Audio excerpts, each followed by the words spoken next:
Quiero agradecer a los medios periodísticos, radiales, audiovisuales, digitales y en papel, locales y provinciales.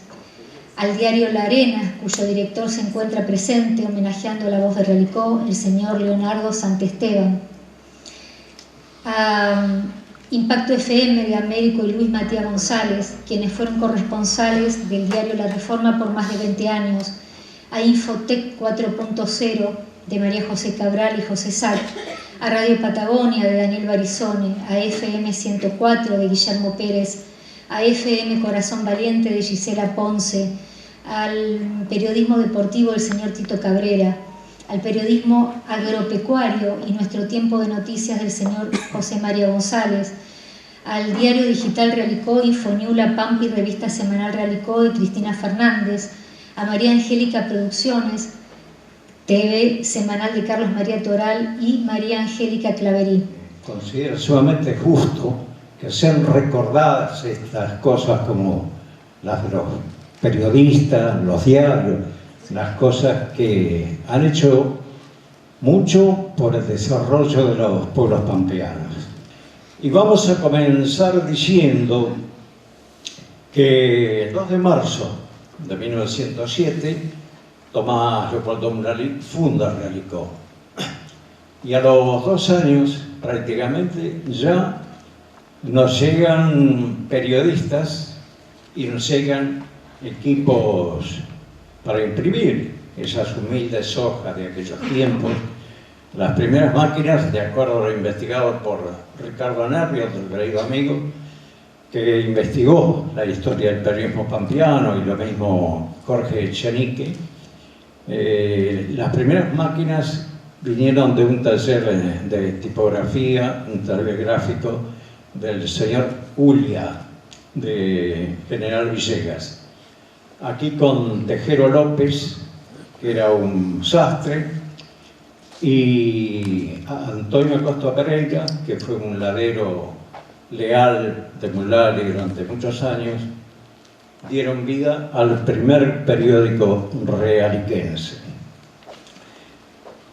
Luego vinieron otros, también los hermanos Monreal. Los hermanos Monreal fueron los que comenzaron primero a editar el periódico El Criterio, periódico La Réplica. Algunos facsímiles los he traído para que tengan la idea, a veces impresos en las maquinitas Minerva de aquella época, Criterio. Y fueron muchos los periódicos que se fueron editando a través de los primeros años y antes de llegar a la voz de Realicó.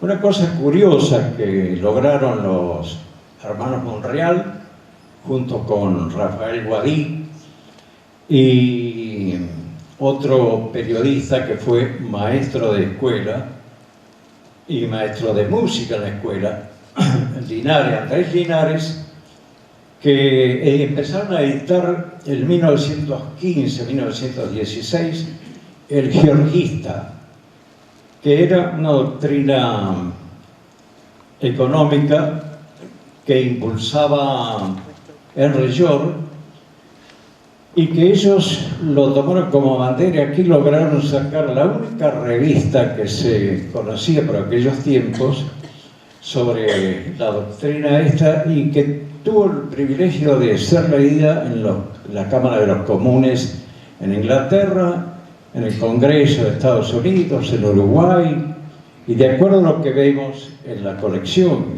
felizmente los hijos de Monreal me legaron la colección, y a través de intercambio que había de correspondencia y canjes de publicaciones, durante años fue una de las pocas que difundió la doctrina de Henry George.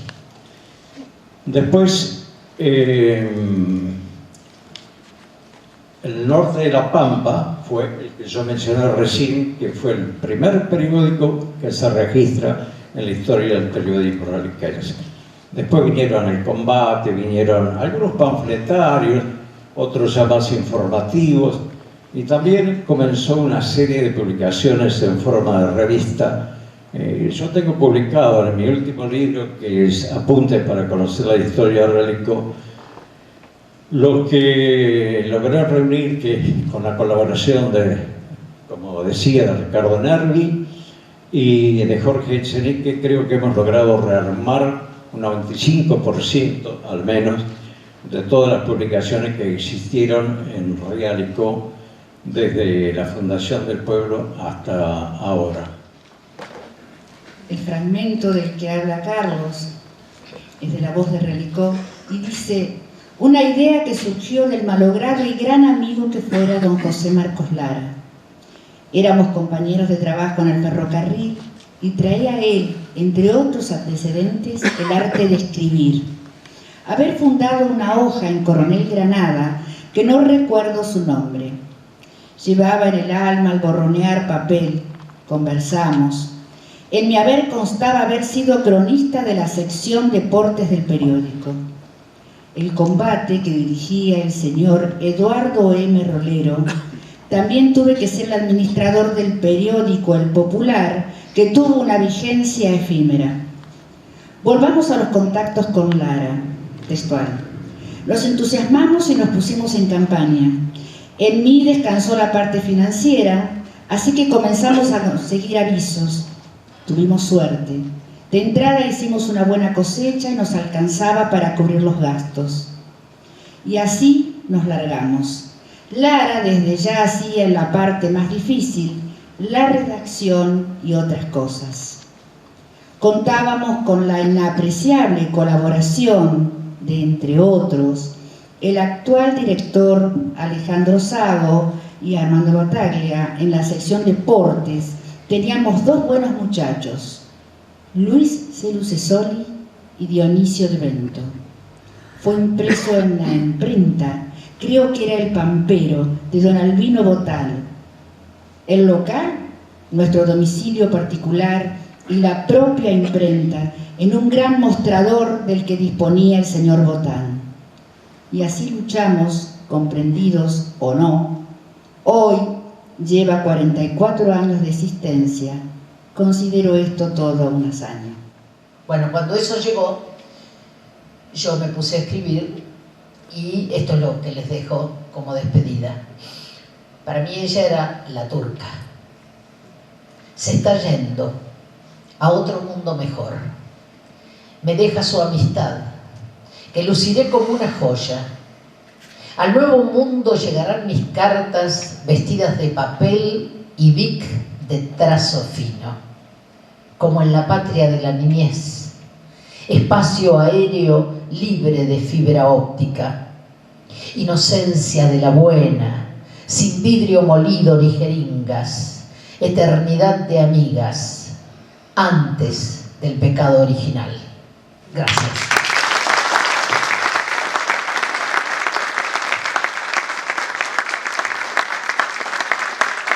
Con el patrimonio provincial, histórico de la provincia, bueno, tuvimos la suerte también de poder capacitarnos para hacer ese trabajo, que es un trabajo que, bueno, lleva mucho tiempo, lleva mucho respeto también, mucho cuidado.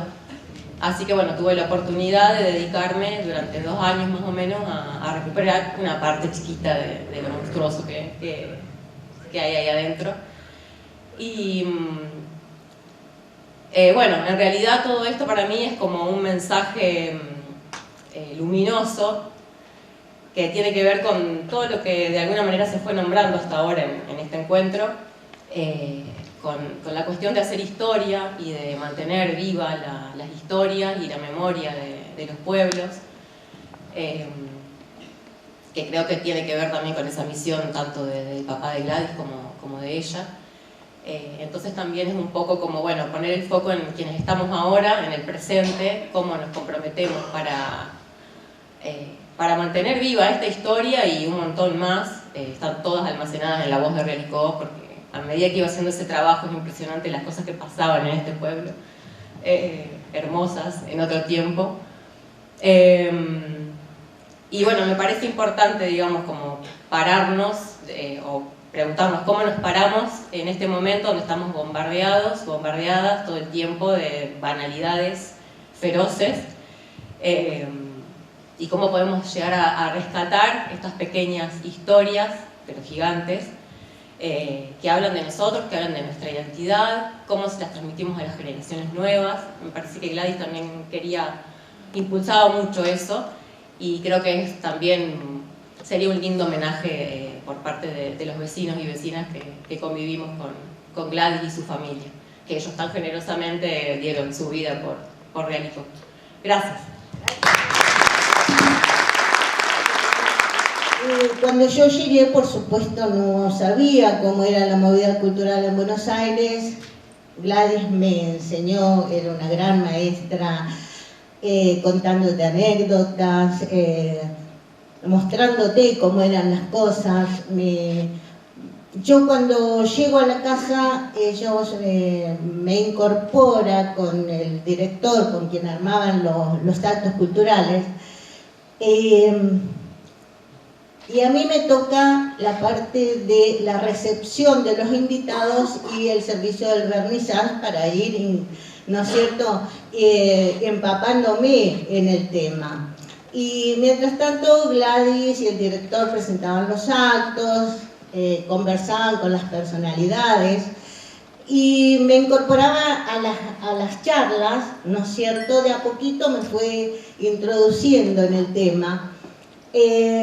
Así que hicimos muchísimos actos juntas, lo pasamos muy lindo, tuvimos largas charlas juntas, iba a su casa, ella invitaba a los artistas de la provincia que iban a su casa, así que yo también iba allá a aprender, porque para mí fue una gran maestra Gladys. Entonces llegó un momento que por su problema de salud, ¿no es cierto?, ella se tuvo que retirar. Cuando ella se retira, antes de irse, me deja toda su agenda que ella había recopilado en su tiempo de trabajo, de todos los invitados a los eventos. Me contacta con la gente del Centro de Residentes Pampeanos, donde ella había trabajado, había hecho unos dibujos preciosos, porque también había estudiado ella arte, había pasado por el Instituto de Bellas Artes en Santa Rosa, así que nos unía el arte. Era una persona, ustedes la conocieron, que sabía muchísimo, muy inteligente y muy buena comunicadora. Entonces Gladys tenía, por supuesto, un gran espectro de gente conocida de toda la cultura y de todos los estratos sociales también. Pintores, escultores, escritores, toda la gente la conocía a Gladys, y ella era tan generosa que te daba los conocimientos. Yo aprendí sin que ella se pusiera a enseñarme, pero aprendí del ejemplo, ¿no? Y ella tenía la humildad de los grandes.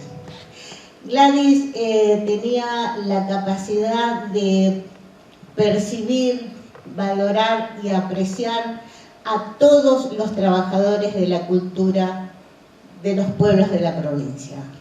Y dentro de sus posibilidades, trataba de visibilizarlos.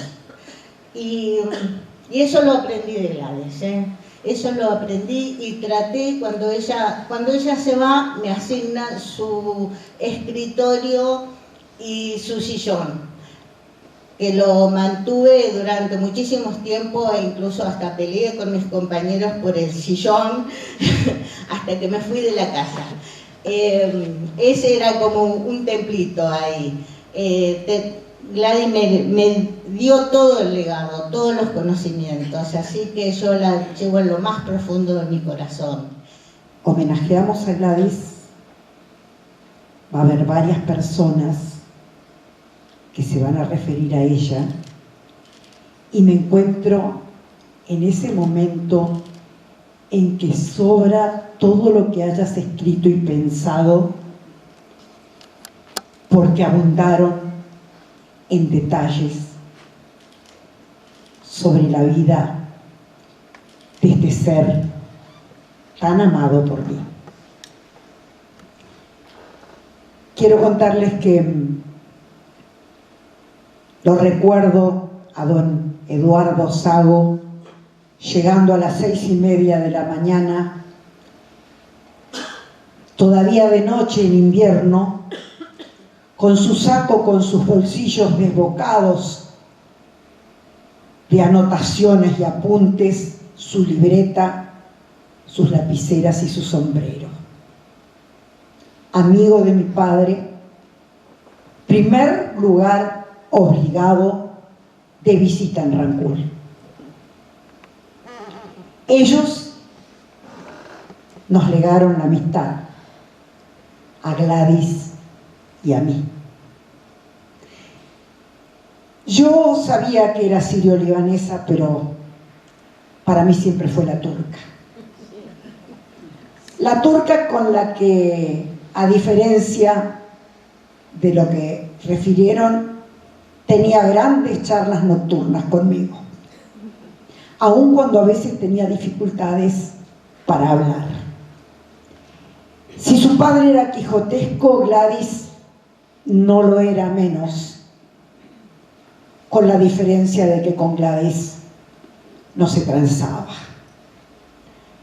Gladys no tenía ese toque político del padre de poder consensuar. Gladys decía todo aquello que sentía. Era tan obstinada que se propuso que yo juntara mis trabajos para hacer un libro. Y por supuesto, una vez hechos, ella fue la que lo prologó en lo que dio en llamarse estación de partida. Se lo tomó tan en serio que partió antes de que el libro viera la luz. Esta hermosa jornada que hemos vivido hoy, que sea para dar continuidad a lo que significó, lo que significa y significará la voz de Realicó. Seguramente que de los presentes todos se quedaron con una palabra para decir y sumar y agregar a este hermoso momento, buen momento vivido en Realicó.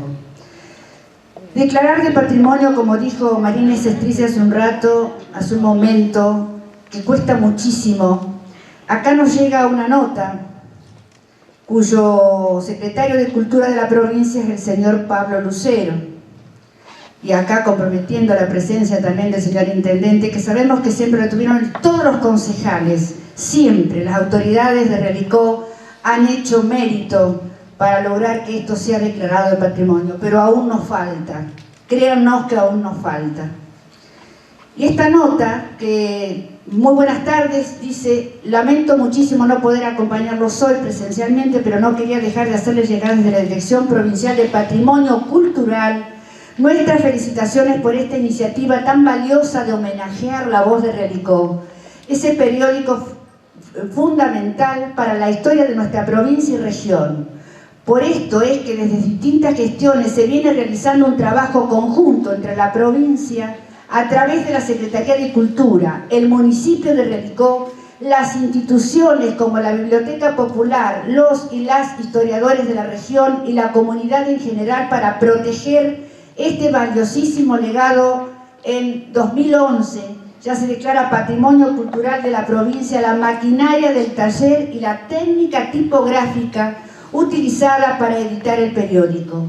Pero más allá de eso, se viene trabajando también en la preservación de la mayor cantidad de ejemplares. En tiempos en que se pregona el individualismo y el sálvese quien pueda, consideramos que justamente lo contrario al trabajo mancomunado y comprometido por el bien común del que nos vendrán permite preservar nuestro patrimonio cultural y legarlo a las generaciones futuras. Por ello, celebramos la iniciativa y les enviamos nuestros más cálidos saludos desde la Secretaría de Cultura de La Pampa, firma Pablo Lucero, como de la Dirección Provincial de Patrimonio Cultural, Claudia Salomón Tarquini, Directora Provincial de Patrimonio Cultural.